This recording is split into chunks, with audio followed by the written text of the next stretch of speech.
Ok, dans notre version, Paul a épinglé 4 piliers. La révélation, la connaissance, la prophétie et la sainte doctrine. Ok. La révélation, la connaissance, la prophétie et la sainte doctrine. Pourquoi ces 4 piliers? Ces 4 piliers représentent d'abord les 4 évangiles. Ok. En dehors de 4 évangiles, ces 4 piliers représentent encore les 4 couleurs du rideau qui séparent les lieux saints et les lieux très saints. Pourquoi ces 4 piliers?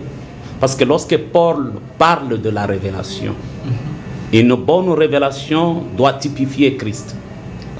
L'Ancien Testament, c'est Christ. Et lorsque nous parlons de la révélation c'est le bâton de Moïse. Lorsque tu jettes le bâton de Moïse par terre, le bâton se transforme en serpent. Mais tu dois avoir la recommandation et les interdits de Dieu. Et Dieu doit t'orienter. Comment saisir les serpents? Non pas par la tête, mais par la queue. C'est pourquoi une bonne révélation doit typifier Christ. C'est pourquoi Apocalypse a dit le témoignage de Christ est l'esprit de la prophétie.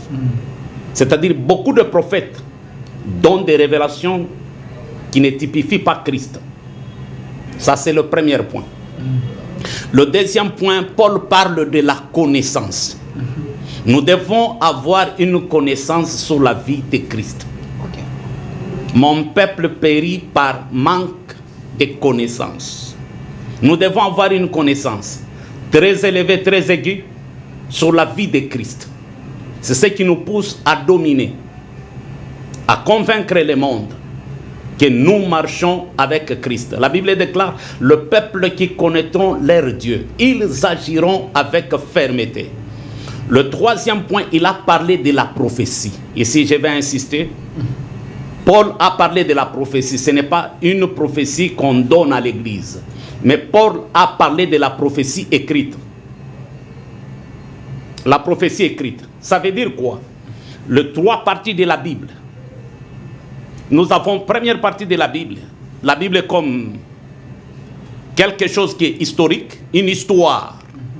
Deuxième partie, l'esprit de l'interprétation de la Bible. Troisième partie, la révélation que nous devons puiser dans l'histoire de la Bible. Pourquoi ces 3 parties? Ce sont les 3 espaces. Avant que je touche la sainte doctrine, ce sont les 3 espaces. Et aujourd'hui, beaucoup de prophètes parlent de la prophétie écrite, parlent des espaces sans comprendre la profondeur et l'accent qui est sur les espaces plutôt. Premier espace prophétique que nous avons aujourd'hui. Nous avons Israël comme premier espace. Israël, c'est l'espace prophétique.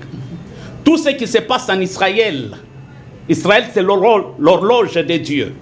Tout ce qui se passe en Israël démontre noir et blanc que Christ est déjà à la porte. Deuxième espace, nous avons la nation. Troisième espace, nous avons l'Église. Et Esaïe est en train de typifier ces 3 espaces en disant ceci: béni soit l'Égypte, mon peuple, la Syrie, l'œuvre de mes mains, et Israël, mon héritage. Béni soit l'Égypte, mon peuple, la Syrie, l'œuvre de mes mains, et Israël, mon héritage. Et lorsque nous parlons de 3 espaces, carrément nous touchons les tabernacles. Quittons l'Égypte vers Canaan, c'est un tabernacle. L'Égypte, c'est le parvis, le désert, c'est le lieu saint, et Canaan, c'est le lieu très saint. Beaucoup de prophètes ne maîtrisent pas ces 3 espaces prophétiques. Et dans les 3 espaces, Dieu ne peut pas être en même temps partout. Lorsque Dieu était en Israël, l'Église n'existait pas. Dieu ne peut pas cohabiter avec Israël et l'Église. C'est impossible. Mais lorsque Dieu a quitté Israël pour rejoindre son épouse qu'on appelle l'Église, Israël a été abandonné. Alors les 4 piliers, ce sont les 4 femmes de Jacob. Et les 4 femmes de Jacob représente les 4 quartiers de la lune. Comme Proverbe 7 explique cette révélation en disant ceci. Mon mari est parti. Une femme se met sur le place publique en disant ceci. Mon mari est parti avec un sac d'argent. Il reviendra uniquement à la pleine lune qui représente les 4 femmes de Jacob. Et le 4e pilier, c'est la sainte doctrine. Et la sainte doctrine, c'est Hébreux 6.